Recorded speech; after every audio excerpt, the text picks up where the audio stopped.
Wasak na talaga ngayon ang Judgment Day. Kanina sa episode ng Monday Night Raw, sobrang emotional talaga habang pinapanood ko yung segment ng Judgment Day kanina. Merong match kasi si JD McDonough and si Damian Priest. Kaso nag-interfere itong si Finn Balor at binugbog nga ng buong Judgment Day itong si Damian Priest. Sobrang nakakasad lang talaga isipin kasi si Damian Priest at si Rhea Ripley, sila talaga yung foundation ng Judgment Day noong time na yon. Tapos seeing them na nag-i-struggle sa kanilang pamilya na binuo, na binitray sila. Tapos hindi lang talaga ma-process ng utak ko na nakikita ko si Dominic Mysterio na binubugbog si Damian Priest. Tinuri niyang kuya and whatsoever. Tapos biglang lumabas si Rhea Ripley para tulungan ng kanyang terror twin. Hinabol ni Rhea Ripley itong si Liv Morgan. Pero niligtas ni Dominic Mysterio itong kanyang side chick. Kasi yun, nagkaroon ng emotional moment itong si Damian Priest and si Rhea Ripley sa loob ng ring. I think hindi na sila i-consider na Judgment Day at this point. For sure, i-acknowledge sila as terror twin. Grabe isipin mo, no? Ang tagal ng run ng Judgment Day. Since 2022 pa sila. Tapos seeing them na nagkawatak-watak na. Sobrang sad and at the same time, very broken ka inside eh. Kasi nawalan ka na ng pamilya, which is in Judgment Day, nawalan ka ng title, at tinraidor ka pa ng mga taong akala mo mapagkakatiwalaan mo. As a Judgment Day fan, big hati talaga para sa amin ito. Pero kung storyline-wise, very interesting and I am looking forward sa magiging feud nila. Feel ko sa Bash at Berlin, magiging Damian Priest and Rhea Ripley versus Dominic Mysterio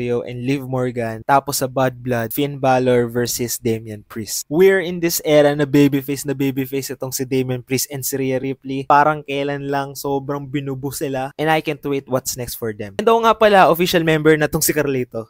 Nice. Kaya ba guys, ano sa tingin nyo dito sa bagong chapter ng Judgment Day? Minor to sa the comment section below. So yun lang guys. Peace. Let's go. Yeet!